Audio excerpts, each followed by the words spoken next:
Welcome back to You Can't Make This Shit Up. It is good here today because we are talking about the NFL, or rather, their transfers from college.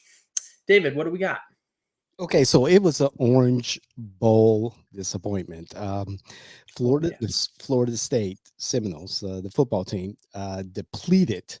They lost 63-3 to a full strength Georgia Bulldog football team.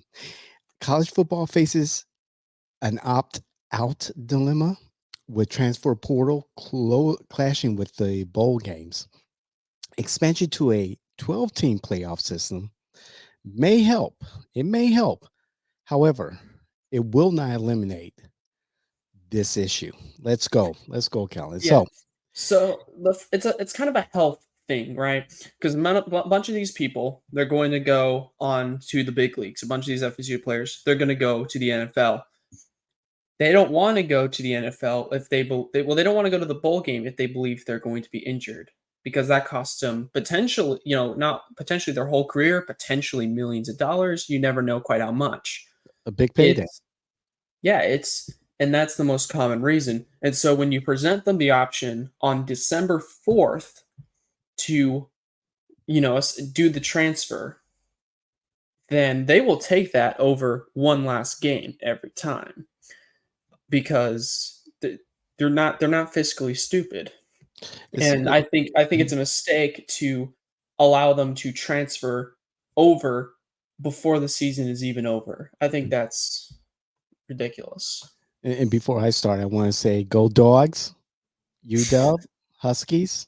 Congratulations for defeating Texas in the Sugar Bowl and looking for their appearance in the January 8th national championship. So representing the UW Dogs, Huskies, and to take this particular issue further, December 4th was the transfer portal issue, and I can understand that Florida State players opted out of this particular bowl game later in the month of December to make sure that they were ready for any type of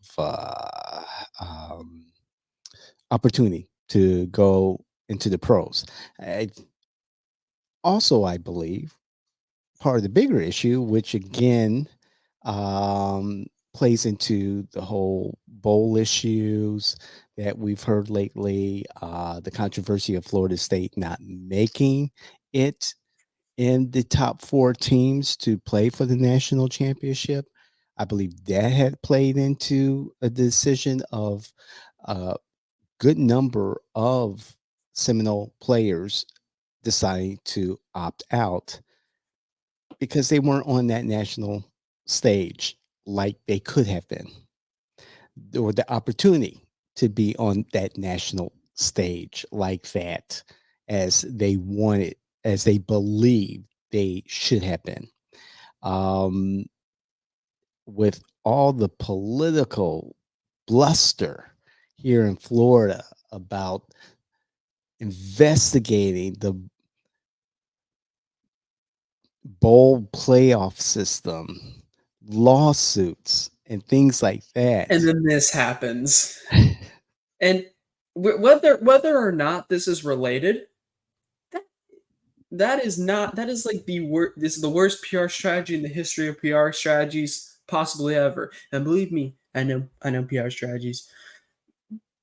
You're going to make a huge hoopla about how you didn't make it into the highest echelon and get the highest, you know, bracket, because you're such a good team. And then you have the biggest loss in Orange Bowl history in the same breath. It's breathtaking. It is, and it's And embarrassing. it is And embarrassing because even if it is unrelated to their point, they've still just deflated their argument, mhm. whether or not they realize it, whether or not that was their intention.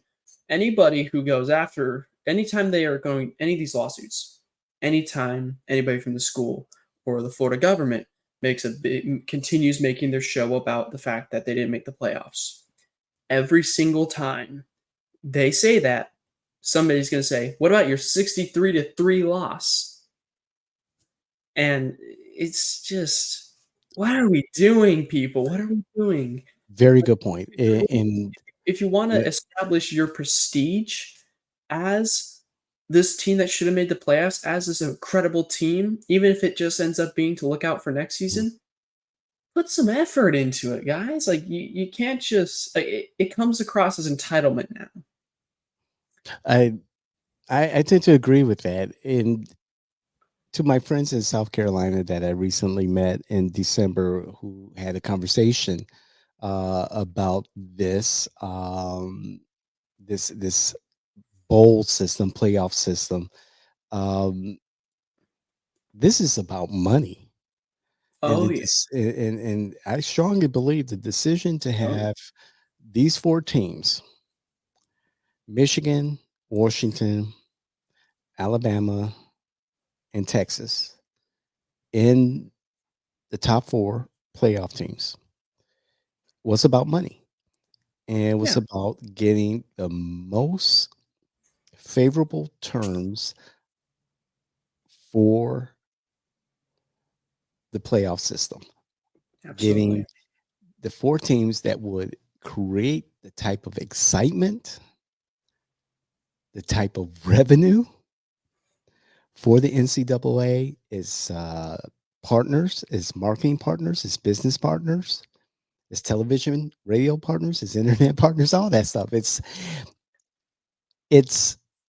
advertisers, Yeah, it's sponsors. it's high. And It's thrills. I'm a huge college basketball fan, or I was at one point. And when March rolled around, oh my God, it was a signal of, you know, spring. You had St. Patty's Day.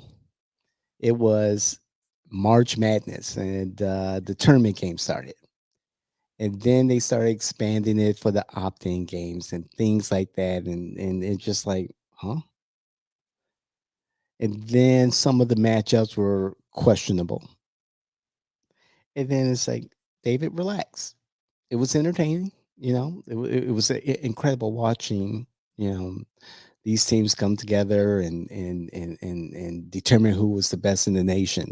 I loved it. And I started watching March Madness with my dad in college basketball years ago, back in the late 70s and 80s and into the 90s, and with my family later into the 90s and so forth, and in the early noughts.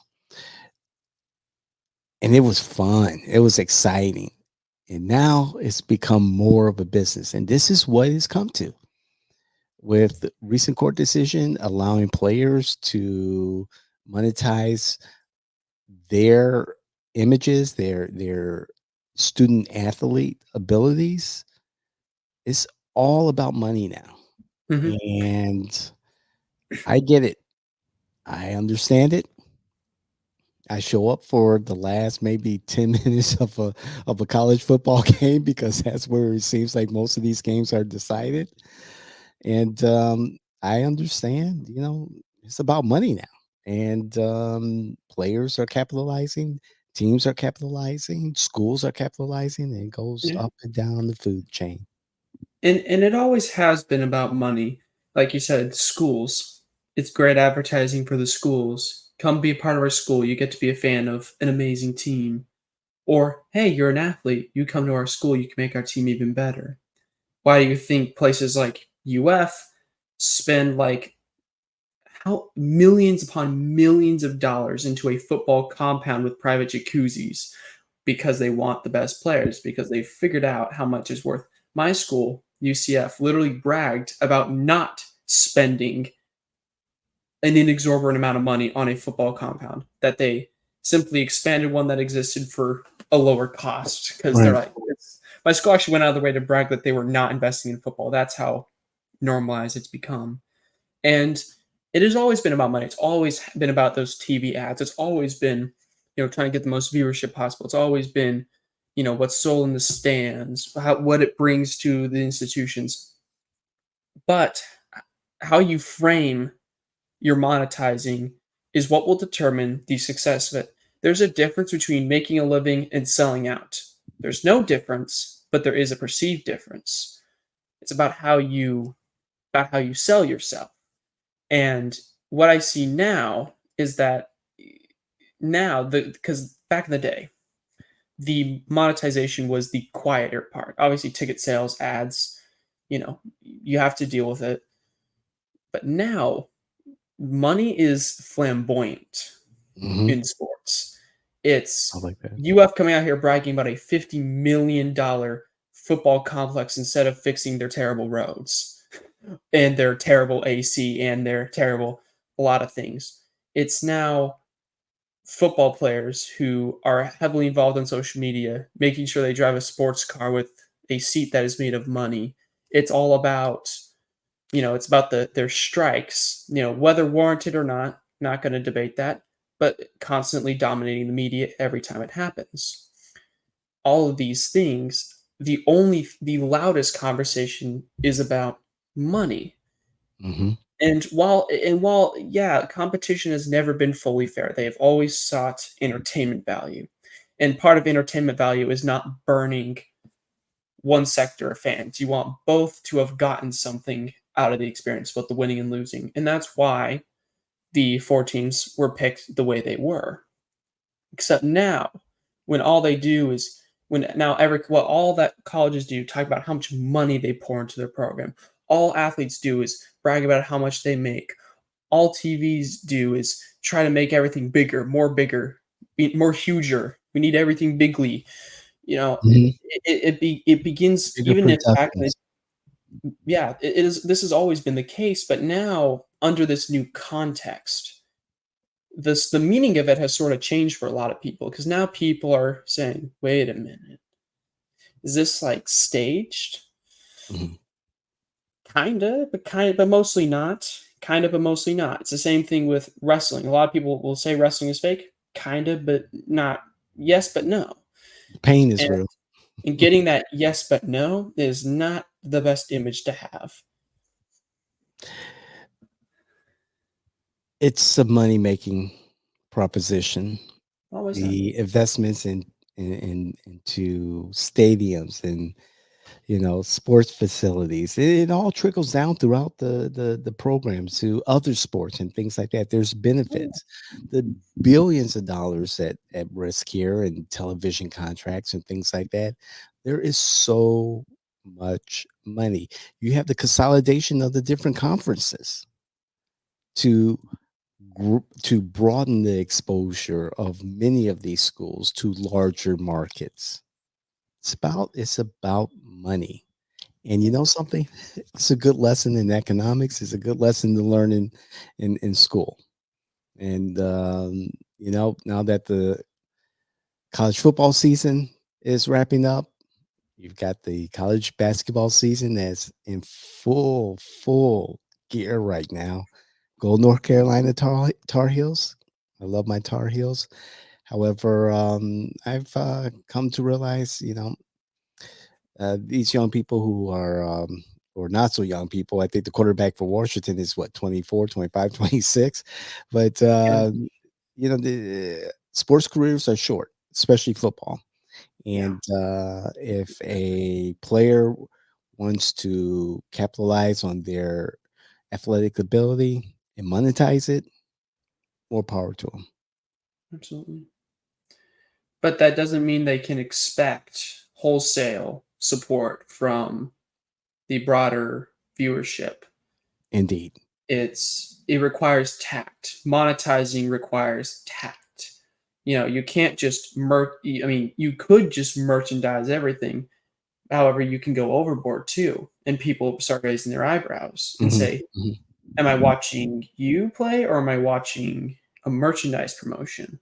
You have to balance these things out, and balance is what I think is lacking in the pursuit of more bigger all the time.